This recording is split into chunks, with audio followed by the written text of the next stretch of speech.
No intro needed.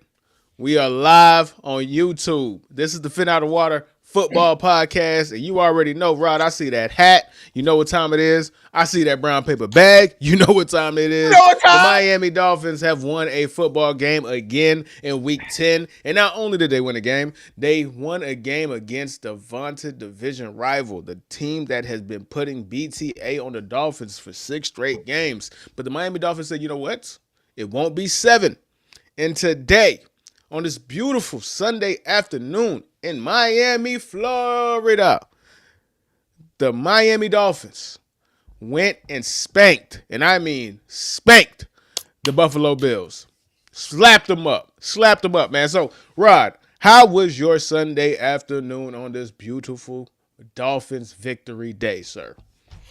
Listen, Herpy. I know this might be not the way people might have thought I would start this off, but I got to be honest with you. I was kind of pissed off watching the game, and the reason why I say that is because the Dolphins have been through this lackluster roller coaster of a season where we've seen poor effort and poor execution all season long, and then you have games like, and this is even more. This is even more egregious to me than the Falcons game because at least on the other side it was Kirk Cousins who is basically a lemon coming off the bench, whereas you're going up against the reigning MVP, Josh Allen, who coming off of what tends to be the Bills' regular season Super Bowl, the Chiefs. It seems like this year the Bills were our Super Bowl. And I just get pissed off, Herbie, because it's just like I see games like this and I think to myself, I see the way that the defense played. The way, like, first of all, Jordan Brooks has been out of his mind, Herbie. Like, he played an excellent game.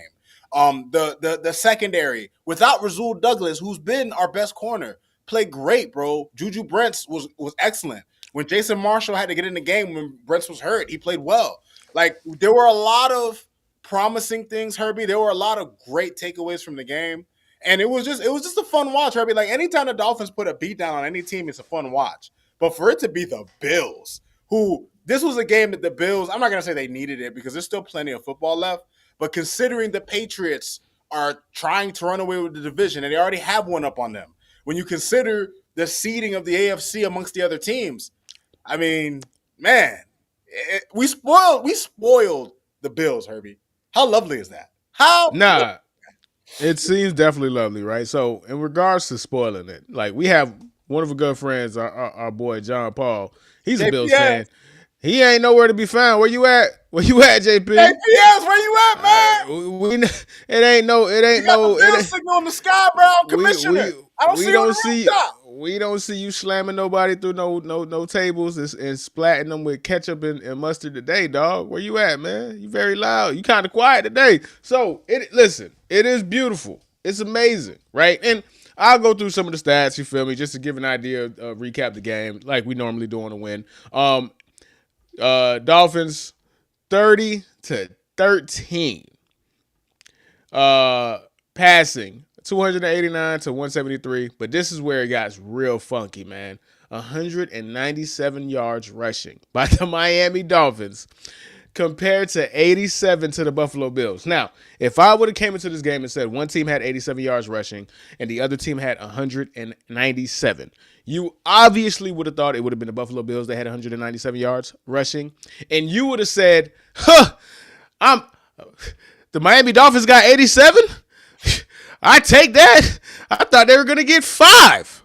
Right. So for the Miami Dolphins to be one of the worst rushing teams in all of football this entire season, the team that's had Devon Achane running for his life behind a terrible offensive line all season, almost had 200 yards of rushing on the back of Devon Achane, who had one of the best games of his career today.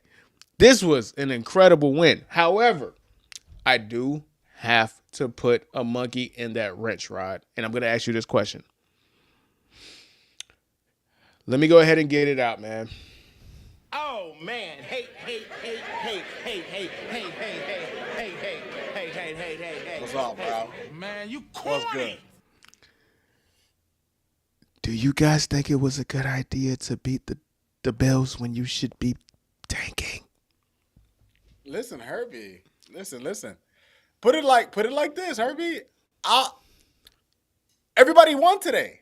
The Jets won. The Saints won. We all screwed up. Everybody screwed up today. So you know what, Herbie? We're still in the race, baby. We're not out of it, man.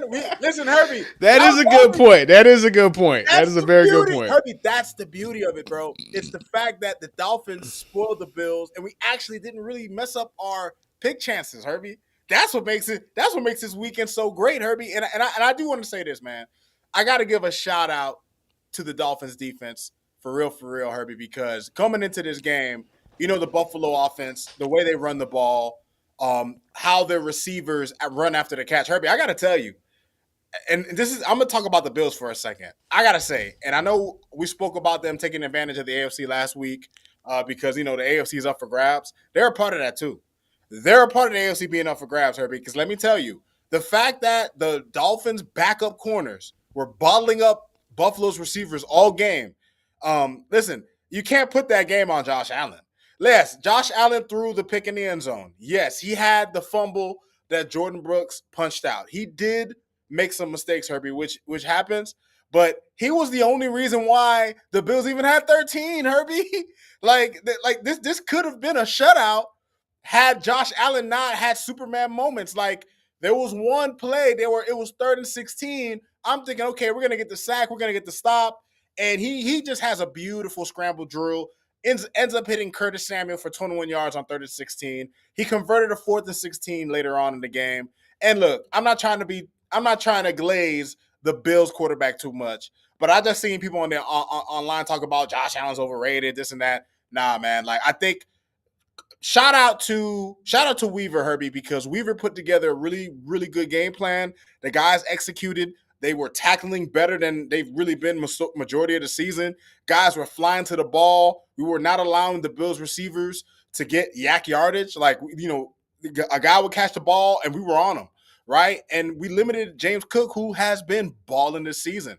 So, man, A1 performance from the defense, Herbie. I got to give it to him. Considering how they were pretty much a unit getting bullied week to week to start the year. I'm glad to see that they're finally playing with the violence that Weaver was promising us weeks ago. They're finally playing with it. So, Rod, you bring up a good point, and that's the point that I did not really think of. Is the fact that you guys did win, and you did win because everybody's stupid in the NFL, man. I get it, bro. Like everybody's stupid. Like everybody's stupid. You now we will say this though. You guys won this week. Y'all can't keep doing this though, right? Because ultimately, and I could be wrong. This is a long form projection that I'm about to do, so bear with me. This is a big macro point, not a micro point, not a 1 to 2 year point. This is a macro point. We actually, you know what? Never mind. I'm going to present the question to you. Have we seen enough of Mike McDaniel and Tua Tagovailoa to risk tanking and falling in love with the idea of both parties again long term? Because that could potentially happen. You guys could go on a winning streak. You guys could win multiple games, and then you could finish 7-9 again, or 7-10 again, and you're pickling in the middle of the of the draft. This show is over this season. Herbie, I'll put it to you in TV terms. The McDaniel era has jumped the shark, Herbie. It has jumped the shark. Yes, there is a possibility, and Herbie, it's a sad. I've seen the Dolphins do this before. We did this a few years ago under Flores, Herbie, where like our next few games, we get the Commanders with Mariota, we get the Jets again, and we get the Saints, Herbie. Those are 3 winnable games for all these teams, really, because we're all bad, right? All of these teams are capable of winning these games, but we could conceivably win all those games, Herbie. And where would that put us, Herbie? 6-7, where the Dolphins love to be, Herbie, right next to 500, bro. Right next to 500, man. Like, come on. Oh, Tyler Stewart. Hey, he said the way they kill people's tickets. Hey, man. Ironically, they ain't killed my ticket. I took a fire on them boys. Man, Tyler, It gonna man. be the Panthers. One thing about the Dolphins, they gonna kill a ticket because I was so confident they were getting their ass beat, bro. I put the Bills on 2 different tickets, dog. So let me That's why get you're my so good about the Dolphins not taking right. let me get me one of them right there, man. No, that it's just listen. I seen this movie before. Like I'm living proof of it. My Cowboys did something hilariously stupid, bro. You traded away Michael Parsons to trade for Quinnen Williams in the same season. Who does that? Only stupid organizations that don't have true foresight and don't have the true discipline that's needed to do what's actually necessary, which is lose. They tried to. Shout out to the Miami Dolphins. They tried to a couple years with Brian Flores. But Brian Flores was determined to fuck that shit up. 100%. They strip it to the bare bones. They traded away good players. They gave him shit. And what he did was truly one of the greatest coaching performances of all time. So even when they try to do it right, they can't do it. Even when they are trying their hardest, they find their way to their natural home, which is the middle of the pack. You either want to be great or you want to be bad. You do not want to be in the middle. And it's stuff like this. And we're going to see when we get to the funny tweets of the week. It doesn't take that much for Dolphin fans to come back, man. You guys are addicted to this crack. All it takes is you going down the street, waiting outside of that corner store, and seeing your favorite drug dealer shoot you a little $5 gram, dog. That's all it takes, and you back on it, man. Nah, Herbie. I used to be one of those fans as a younger man. I know what time it is. I know this is all smoke and mirrors right now. This is all smoke and mirrors, bro. That's like the Dolphins winning right now. People have to understand. It sucks, but we need them to lose because the last thing any of us want is for them to want to run it back with McDaniel, for them to want to run it back with Tua. No more, Herbie. This is the end of the experiment. They both got to go. I know Tua might stick around, Herbie, because of his contract, but Herbie, that would be the only reason. It's just for him to play out his final year. This experiment is over, although it would be nice to have some entertainment along the way and not embarrassingly disgusting football. Yeah, the best way to go about it is you guys are competitive, but you still lose, right? Because you have good football games to watch, but you are not hurting your draft position, man. But while we're on the topic of it, man, let's get to funny tweets of the week, man. So, funny tweets of the week, week 10. If this is your first time watching, man, we go through the internet, a.k.a. Twitter, and we look at all the funniest tweets that involve the Miami Dolphins, man, before we get to fin and fail. So let's go ahead and get it right here, man. Funny tweets of the week. Out the gate, man. Referencing one of the greatest shows of all time, The Wire, man. The Miami Dolphins are undefeated since firing Chris Greer, dog. I want you to get the word out. Stringer Bell, man. Get the word out, man. We back up. We back up. We back up, man. We back, man. Look at this one right here, Ryan. You gonna like this one, dog. The Miami Dolphins once Jalen Phillips left. Oh my god, that's hilarious, bro. That's hilarious, man. And then this one, man. The Buffalo Bills today, man. Where JPS at? John Paul, where you at, man? He took that picture, bro. He didn't tell you. Oh yeah, they do look like him. That is JP. That's my John Paul, man. You got that thing tucked in tight, boy.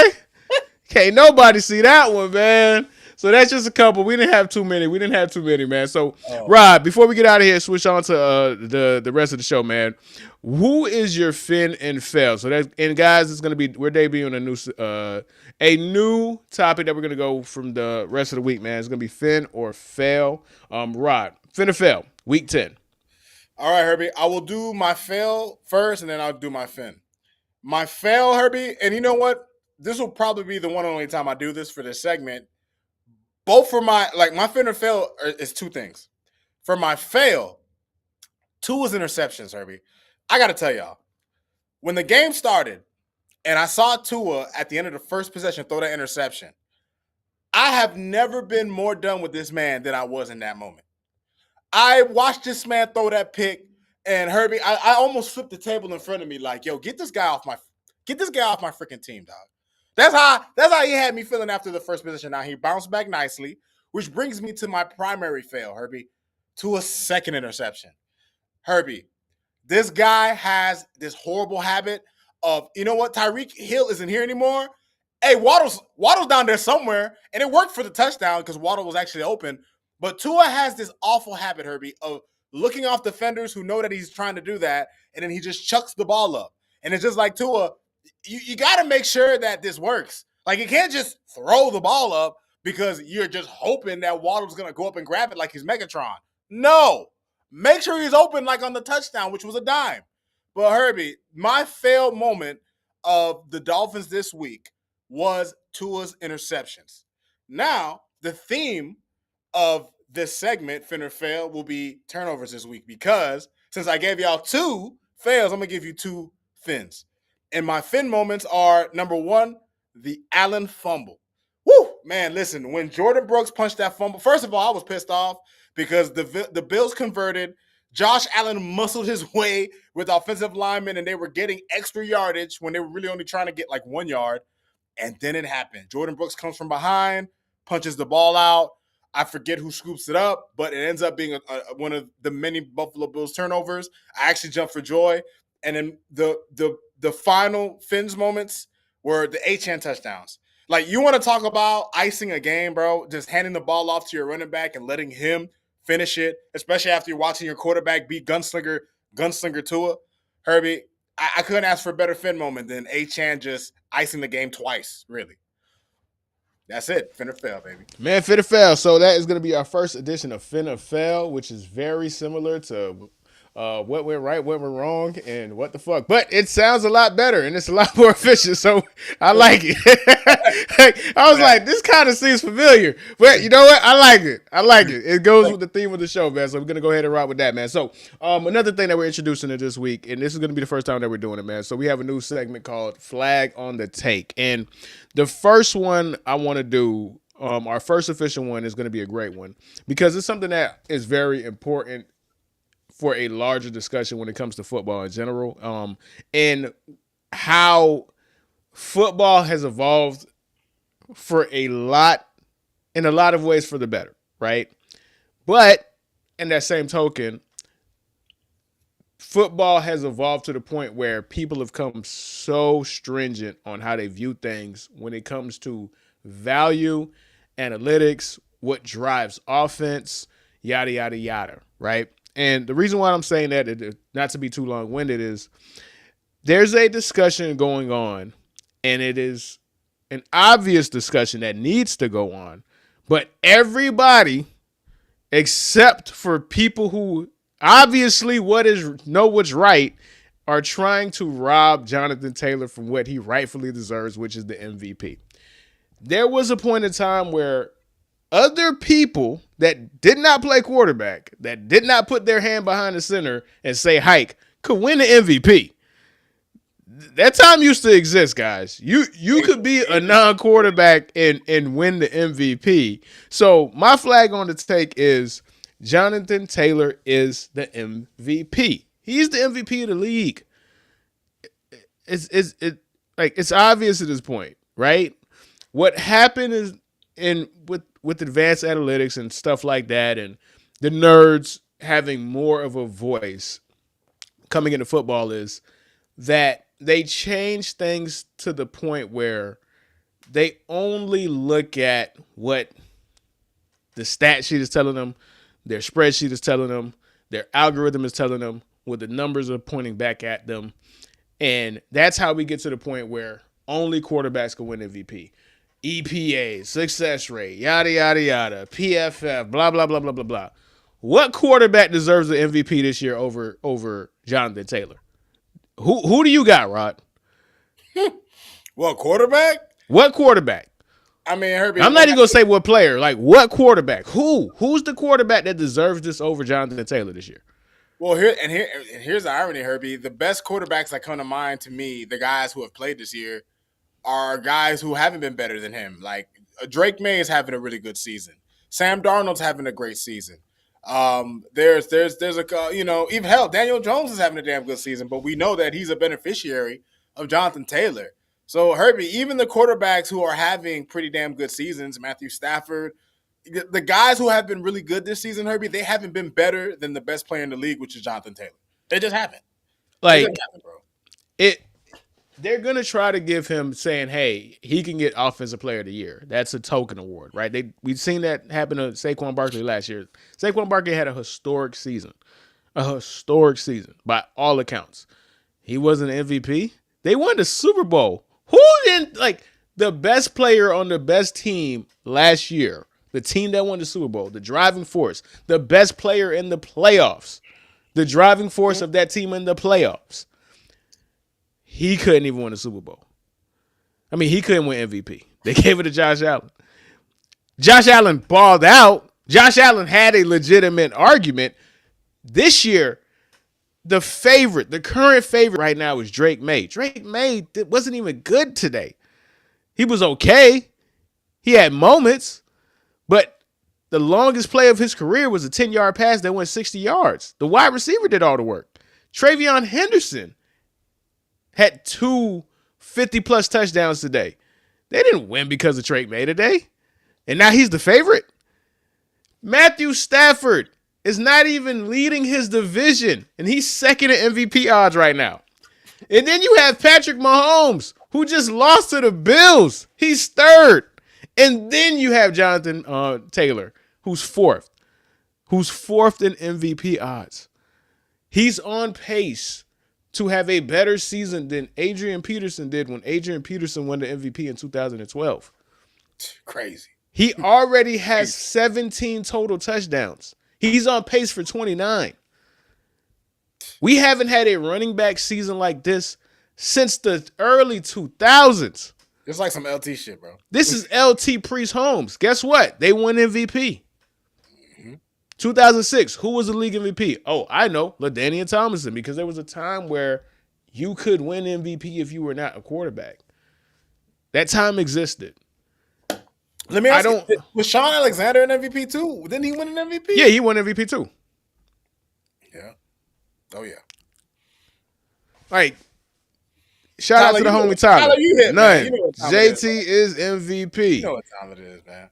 JT was in another country and balled. He had 244 yards today, 3 touchdowns. This is his 5th game with multiple touchdowns. This is his 4th game.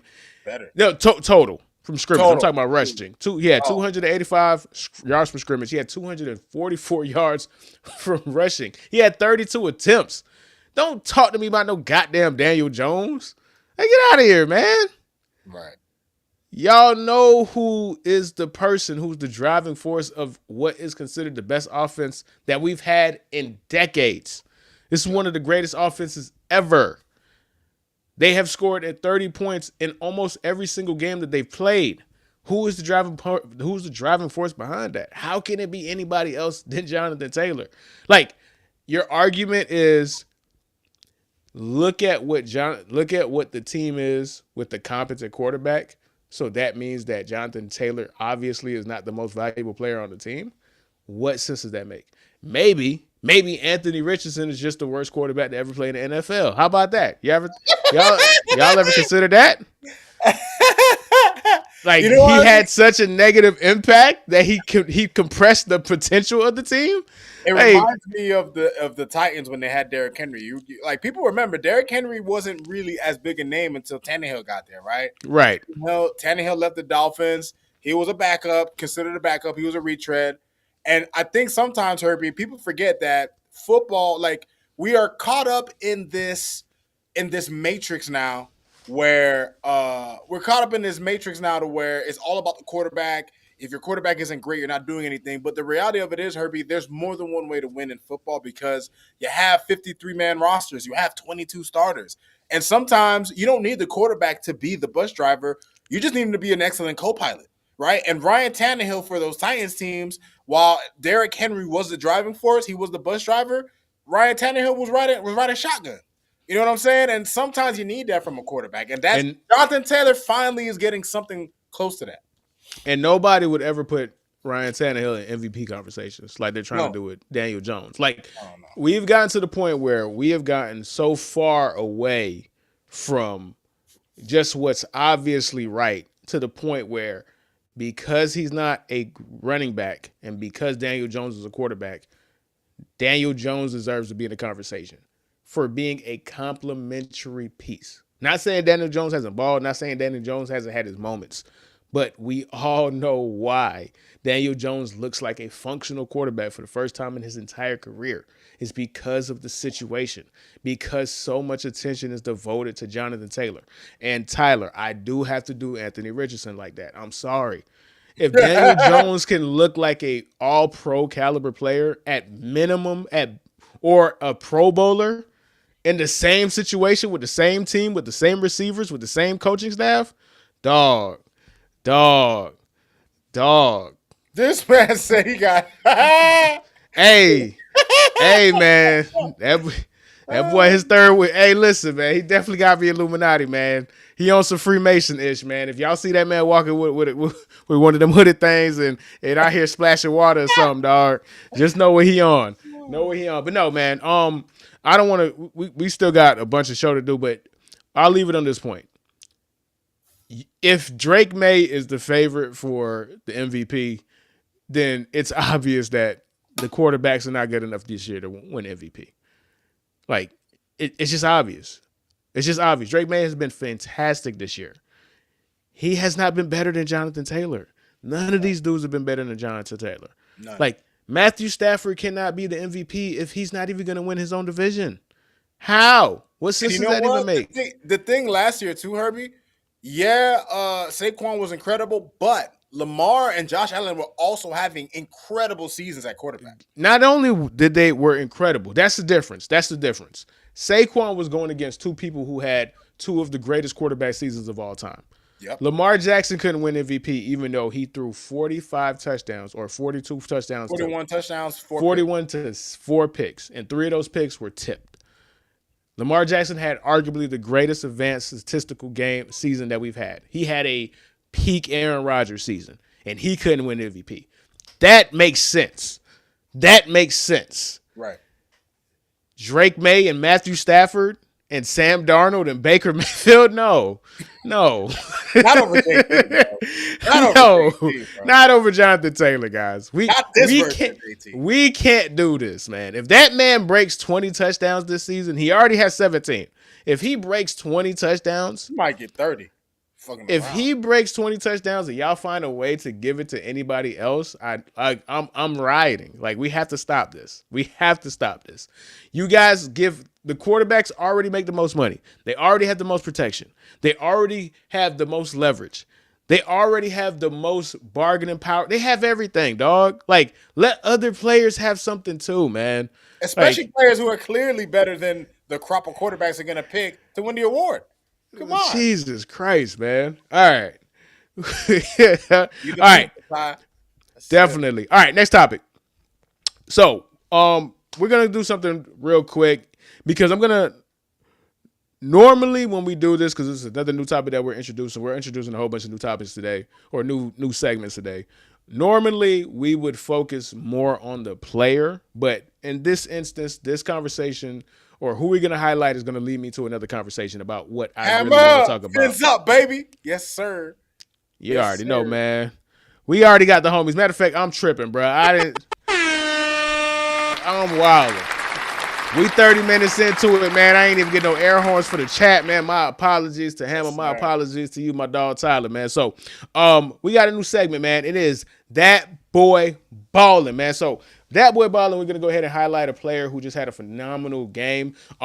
Normally, this would obviously be for Johnathan Taylor, but I wanted to use this opportunity to highlight somebody else because it goes back to a conversation that me and Rod had before he started, and it was Travion Henderson. Me and Rod, we were very high on Travion Henderson. We said, this dude is going to have the opportunity to be special. It took 10 weeks, and it took Mike Vrabel getting his head out of his ass and allowing this guy to actually be on the field and giving him the opportunity.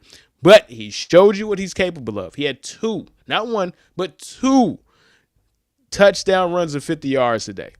And the second one is the one that finished the game, put the game away against a very good Tampa Bay Bucks team, bro. So Travion Henderson, that boy balling. Now, Part of the reason we want to give him that award is because he was balling and he deserves it. The other part of the reason I wanted to give him that award is because it's going to take us to our next thing, which is discussion. Ashton Jeanty still doesn't look special. Travion Henderson and Ashton Jeanty are in the same running back class. Can you make the argument that Ashton Jeanty is significantly better than Travion Henderson? Hell nah. Can you make the argument that Ashton Jeanty, and he's hurt right now, but what you've seen so far is significantly better than Omarion Hampton? No. Another person in their draft class, can you make the argument that Ashton Jeanty is significantly better than Quinshon Judkins, the running back for the Cleveland Browns, who has more rushing yards than Ashton Jeanty right now? Herbie, And his quarterback is worse. His quarterback is Dylan Gabriel. I'm not sure he's better than Ollie Gordon. I'll be honest with you. I'm not even trying to be a dick. Like, I'm being honest. I know you're not. I know you're not. I know you're not. Again, I love this. I'm finna talk, man. I'm finna talk my ish now. Y'all don't want to deep it up. Hey, talk it. Y'all don't want to deep it up, man. Y'all don't want to deep it up. Y'all went crazy. I seen all the comments. Y'all went dummy after that game against the Bears. Y'all went nuts. Y'all was quiet before then. We didn't see none of y'all. That Bears game happened. Y'all went nuts. And I said, okay, cool. I shut my mouth. I stepped back because I knew I was right. Time will tell. The product on the field will reveal itself. All I said was Ashton Jeanty is not special. He's not generational, but he's a very good running back. Through 10 weeks, he is proven to be a not special, not generational, but very good running back. What generational running back is only averaging 3.8 yards per carry on the season? How is that generational? We said he was averaging 3.4 yards in the preseason, and I said, hey, that is a sign. That is a sign. No, it's preseason. He ain't got enough snaps. Bro, I watch football, man. I've been doing this for a long ass time, man. I know special when I see it. The first time I see Adrian Peterson, I said, dog, I don't need to see anything else. That dude's special. Oh, he a monster. Oh, yeah. First time I see Saquon Barkley, I said, oh, that dude is special. Todd Gurley, special. You know special when you see it immediately. It presents itself immediately. That's what makes him special. So I'm just going to go ahead and compare Ashton Jeanty to his peers, which is all the other running backs in the league right now. Ashton Jeanty right now has the 15th most rushing yards. He ain't even in the top 10. Quinshon Judkins has more rushing yards than him. Kyron Williams, Travis Etienne, Breece Hall, Javonte Williams, J.K. Dobbins, Rico Dwaddle, Devon Achane. I didn't even have to name Jonathan Taylor and the Derrick Henrys of the world. I don't even got to name them. It's irrelevant. And then you're going to go, he's behind us, bad O-line. He's behind us, blah, blah, blah, yeah. Stop fucking crying, man. Wanted like some hoes. And you know me, I like to actually do some research, right? So I said, Rod, okay, he's behind the worst O-line in the world and yada, yada, yada. So I said, let me go ahead and look up the pass, run block win rate. The run block win rate means on a percentage, how much times does your offensive line win the rushing down? Do the Las Vegas Raiders have a great offensive line? No. But they don't have the worst one. And right now, offensive run block win rate, the Las Vegas Raiders are 16th. That's middle of the pack. You would have thought they were 32, the way that these people be crying about their offensive line. The Miami Dolphins are 30th. Devon Achane has over 200 more rushing yards than Ashton Jeanty with a significantly worse running line. Yep. What's the excuse now? What's the excuse? J.K. Dobbins has, matter of fact, it's a couple of people that are outperforming him. Christian McCaffrey, The 49ers have a worse run block win rate than the Las Vegas Raiders. Christian McCaffrey is outperforming him. J.K. Dobbins is outperforming him with the team that has a worse run block win rate. All of these dudes are outperforming him in similar situations. So how can y'all just keep blaming the offensive line, bro? Bijan Robinson is in a worse rushing offense than him. He's outperforming him. It's because these dudes are better. They're more explosive. They have more long speed. They can actually get to the edge. That's the funny part. You already showed people to the water. You could show the horses to the water, Herbie. You could show them to the bro. Like it's just, I just find it hilarious, dog. I find it hilarious because we showed the film. Y'all came back. Oh, y'all pick and choose. Okay, all right, bet. What did I say about Ashton Jeanty? I said two things. He creates contact. He looks to create the contact now, and I said he has the talent to adjust. He's already adjusted. He does not always look to go head up with people. He's trying to make people miss. But that's what I also said is the other problem with Ashton Jeanty. He can make you miss, and I'll give him credit. He's third in forced missed tackles. However, he ain't fast. He has one run in 10 weeks, over 20 yards. He has one run in 10 weeks of over 40 yards. It happened on the same play. He hasn't had a run over 20 yards since. He hasn't had one since. Johnathan Taylor has 8 yards, 8 plays over 20 yards. He has 5 over 40. Devon Achane has 8 plays over 20 yards.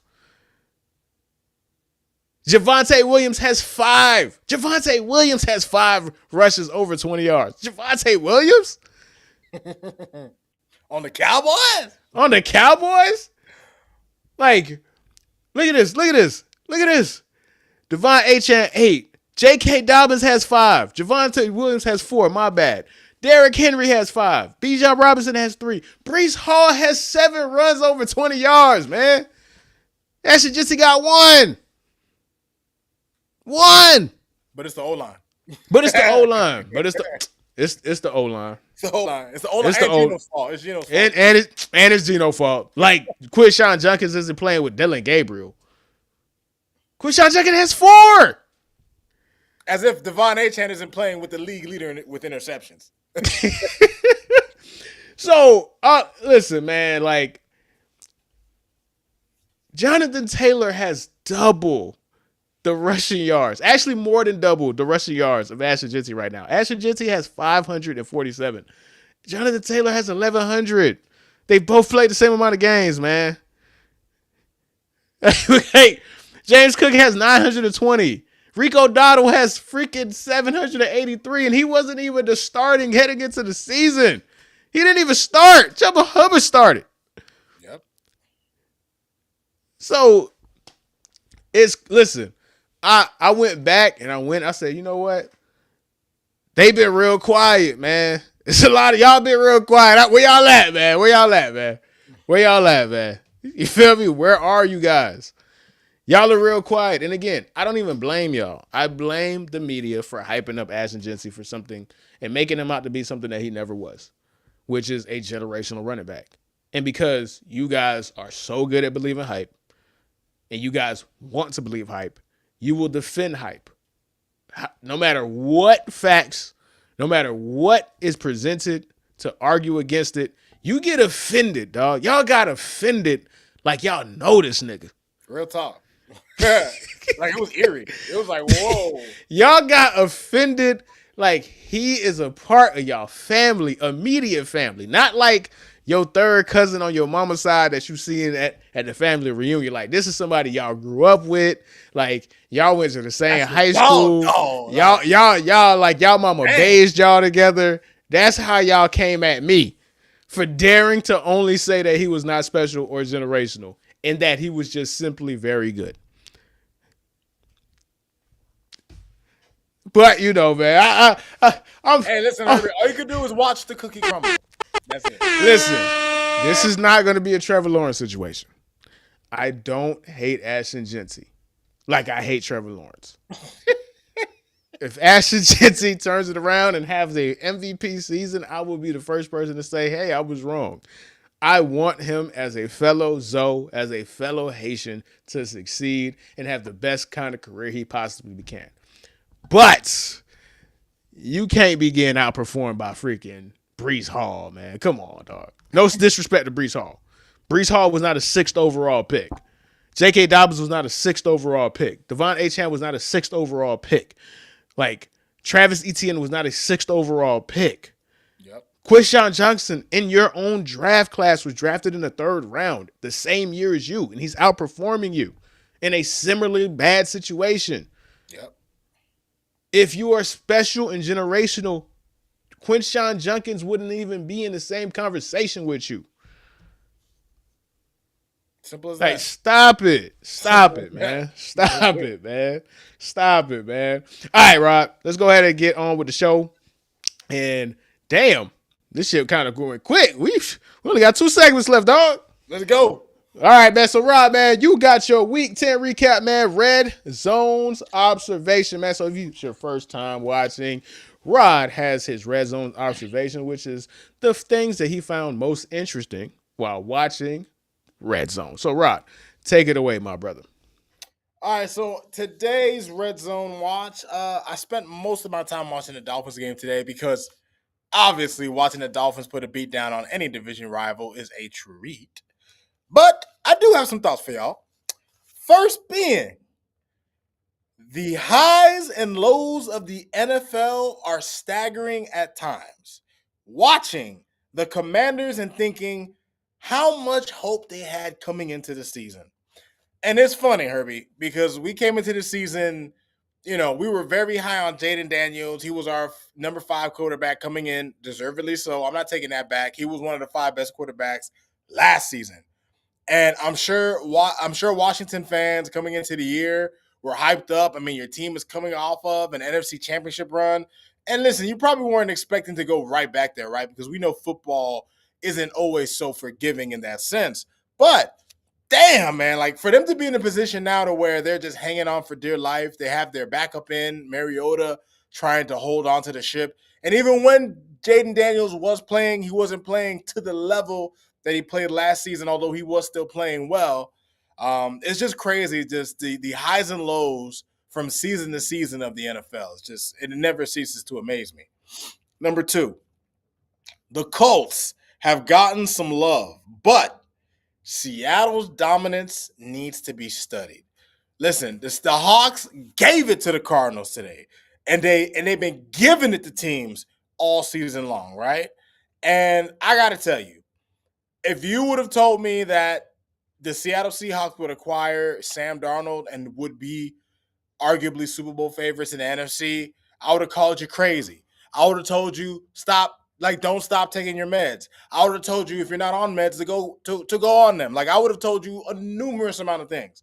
However, the Seattle Seahawks are probably the most pleasant surprise of this season, just in terms of just how great they've been, how great the defense has been. Their defense did a number on Jacoby Brissett today.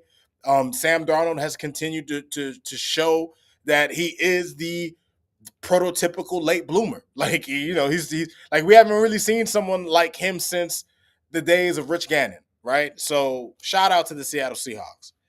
Number 3, we already kind of covered this already in That Boy Ballin', but I had to put this watching the highlights. Travion Henderson is a stud. Enough said. That's it. And my number 4, because I don't have 5 for y'all this week. I just got 4. Actually, I do have a 5th one. I'll make it quick. Number 4. Despite Miami failing at their organic tank, the other competitors for top picks won today. Many a ticket was blown. Now, let me tell you, I know there were a ton of pissed off people today because I was one of them. And let me tell y'all, your boy, you know what? My 4th and 5th red zone thoughts are combined because my 5th red zone thought was simple. Never, ever, ever, ever put your money on the Carolina Panthers. Please, y'all. Don't do what I did today. I had an 8-leg parlay that had the Dolphins covering, that had the Patriots winning money line. I had I don't even feel like looking at it. I had Devon Achane anytime touchdown. I had the Chicago to win. I had what I felt like was gonna be my golden goose of a ticket. I put like $2 in. It was gonna bring back $800. And you want to know who screwed me? It wasn't my team. It wasn't the Dolphins. It wasn't HN not scoring. It wasn't the Chicago Bears. It was the Carolina Panthers who had the Saints. They couldn't do anything. I lost $2, but man, 800. Anyway, those are my red zone thoughts of NFL Week 10. Man, you know what? We got to start bringing bad beat of the week, man, because what you just said. We might have to bring back bad beat of the week, bro, as one of the segments too, man. So, all right, let me go ahead and get buys out the way, man, so we can go ahead and close out the show, man. Week 10 recap, bad dope of the week, man. So, first time, if this is your first time watching, bad dope of the week is a player, team, or coach or complete organization that was completely terrible, had a complete terrible situation, or were just flat out lousy on a beautiful day of Sunday, man. So they had many honorable mentions, man. The Buffalo Bills could have been is an honorable mention. This award could have went to the Carolina Panthers, like you said, Rod. But the team as a whole that deserves bad dope of the week, hands down, is the team called the Jacksonville Jaguars. The Jacksonville Jaguars at one point in time were up 20-3 against the Davis Mills-led Houston Texans. And then they went up 29-10. So at one point, they had a 17-point lead. And then they followed up that 17-point lead with a 19-point lead. And they found a way to not score anymore and allow the Houston Texans to score 26 straight points and lose 29-36. Shout out to your boy Trevor Lawrence, who had 2 different picks. Shout out to your boy who threw a pick six, aka thick six, to the to defensive tackles to close the game. Shout out to your boy Trevor Lawrence, who everybody is finally seeing the light. We said this from his first snap. He was overrated. We had people fight us, just like they fight us with Ashton Jeanty, dog. I never wavered. I never quit. I knew what I knew. And now everybody gets to see him for what he is. And it is beautiful, man. Glorious. Trevor Lawrence, you and the Jacksonville Jaguars, man, absolutely bad dope of the week, man. And that is going to be it for week 10, man. So another excelente episode with you, my brother. Closing thoughts, Herbie. Just one thing I wanted to say. Go for it, man. Take your time, brother. Good thing. So obviously this is probably kind of late to touch on this.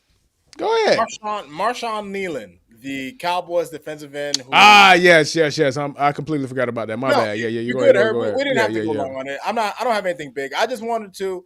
Whenever I hear stories about, or I don't want to say hear a story, like, because this is a real life event. Like, whenever I hear about these things happening to people, I just want to put it out there. And this goes for men, women. This goes for, I don't care if you're gay, straight, trans, and it doesn't matter because people are people.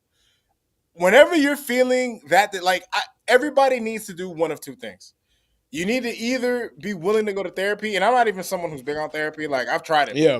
I'm not crazy. Yeah, for sure. But I do understand the value of it in terms of if you're someone, like, I have people that I can go to. If I ever feel bad enough, I got people I can go to.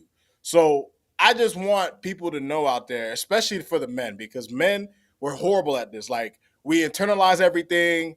A lot of men, including myself, have been in situations to where you were vulnerable with a person, to where you did kind of share whatever internal demons or conflicts you were having, and it was thrown back in your face, or someone took it lightly. So it's tough for especially men. There's not many safe spaces for us that we feel.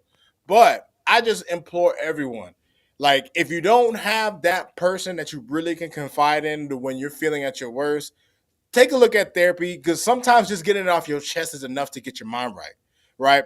Sometimes we have things that happen to us that we hold it in, and then we allow these negative thoughts to fester, and they ferment. And, I think one of the greatest examples of depression, I was talking to an old friend of mine years ago. I was telling them that Legion, it was a show about the X-Men.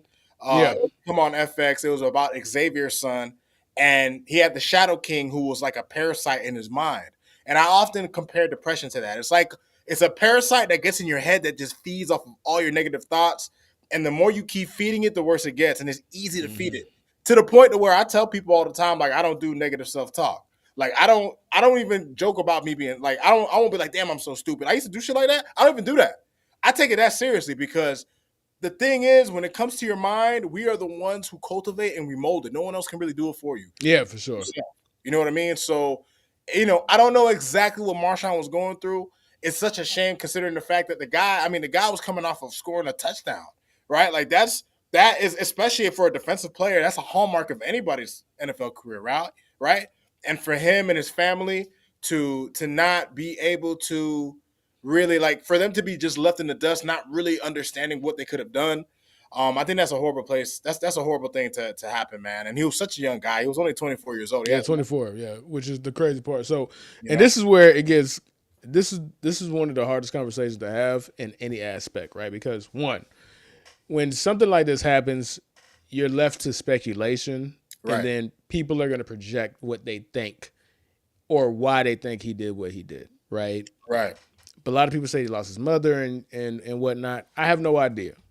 All I can do is say rest in peace to the young man because obviously he's somebody that I was familiar with as a Cowboys fan.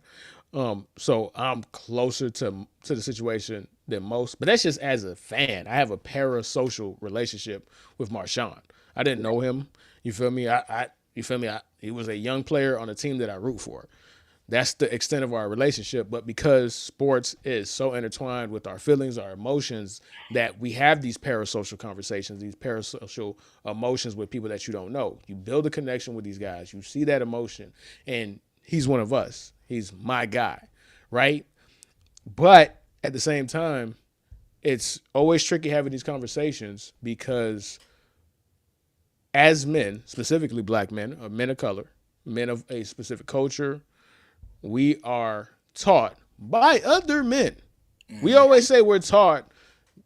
The white man ain't teaching us this, and when I say the white man, I don't mean white men. I mean white man, the government, in that sense, right? Just to be specific, the white man isn't teaching us to be super alpha, to be super serious, and to disregard our emotions and disregard our feelings and to stuff it away and put it in a locker and don't worry about it. And every time I hear about this stuff, I'm hearing it from other black men that I grew up with, that I look to, my OGs, my seniors. They always tell me, hey, bro, you got to man the fuck up, man. Fuck all that whole shit, right? That's what we're taught. Saying to most black men, dog. You know what I'm saying? And I know why they're saying it because they're coming from a point of view is like, hey, nobody's going to help you. You have nobody.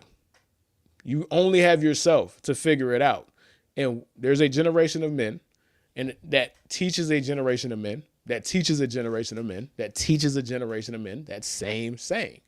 You could watch a TV show from the 70s and hear that. You could watch a TV show from the 80s, the 90s, the 2000s. You're going to hear that same message being repeated because that's something that is handed down culturally. And because we are not taught to actually process, deal, and handle our emotions in an effective, efficient, and a conducive way, which is forms of therapy, which is forms of expression, we're taught to conceal what we really mean. When it explodes, it explodes. 9 times out of 10, it explodes in a way that's associated with rage. And then you have other times where it's associated with deep, deep, deep sadness and depression. Yep. But because that way is the way that it's associated with being a bitch or being soft or being a baby or being whiny, you don't even know how to accept that yourself as a man. Yep. And I'm not trying to make that conclusion as to why Marshawn did what he did. I'm just saying I know situations where people who are so afraid of channeling those images or channeling those feelings in a way that is associated with depression that they'll rather kill themselves than be associated with deep, deep, deep sadness because they don't want to seem like they're soft or they're not as masculine as they perceive themselves to be. And that's why this conversation is just so layered, right? And just to give you an example, I was listening to the Joe Budden podcast, and they were having a conversation about just DeJounte Murray and his significant other. I don't know if his wife, maybe whatever, right? Long story short, DeJounte Murray decided to wife up NBA young boy's baby mama, right? And they're having their problems. And DeJounte Murray went to social media because he's a younger dude and they grew up with social media. And the Joe Budden podcast kind of made fun of him for it, right? And a couple of days later, the same podcast had a conversation about mental health in regards to Antonio Brown, who just got extradited from Dubai to Miami because of a situation that he had where now he's being charged with attempted murder. And that conversation was vastly different. It was about mental health and blah, blah, blah, blah, yada, yada. And we as black men, we got to take our mental health serious. And one of the people on the show was like, yeah, that's cool. But a couple days on the last part we didn't take DeJounte Murray's mental health serious. Uh-huh. On the same podcast. Facts. So it takes something serious to happen to take mental health seriously in our community. Right. And that is the biggest problem with our community. It's jokes until something drastic happens. Right. And it just sucks because this idea that we have to be super hard and super tough, and that shit is not real, man. Like, I'm guilty of it. I'm guilty of it. We all right? are. We are. It's what we learned, but I'm cool with that, right? Like, I'm cool with it, right? Not everybody else is. If you are not, go see a therapist. There's so many different avenues, right? Like you said it, you tried it. I did too. When there was a tip of time where when I was super depressed and I wanted to end my own life, I called the suicide hotline. I was on the ledge. I was on the edge. That person who I wish I knew who that person was. I would send that person $1 million if I could, because that person talked me off the ledge. Ever since that day, I can only go up because I was at the complete bottom. Right. I still made that call. I dialed that phone number. I needed to have somebody who was trained to deal with that situation. Whatever happened to Marshawn, I don't know, right? And there's no point in speculating. All we could do is say RIP, but it is another example of the young black men who are failed by a culture of men failing black men. Fellas, man, don't ever be ashamed. Listen, I'll tell you right now, anybody who's watching this that knows me in any capacity, even if you follow me on Facebook or IG or anything, Snapchat, we never talk. If you've ever felt like you were going to jump off a fucking bridge, man, holla at me. For real. Sure. Like, I would rather someone I don't really know confide in me, and I'll never tell anybody. I'll never judge you. Trust me, the ladies will tell you I'm good at keeping secrets, bro. Like, listen, I ain't going to spread your business.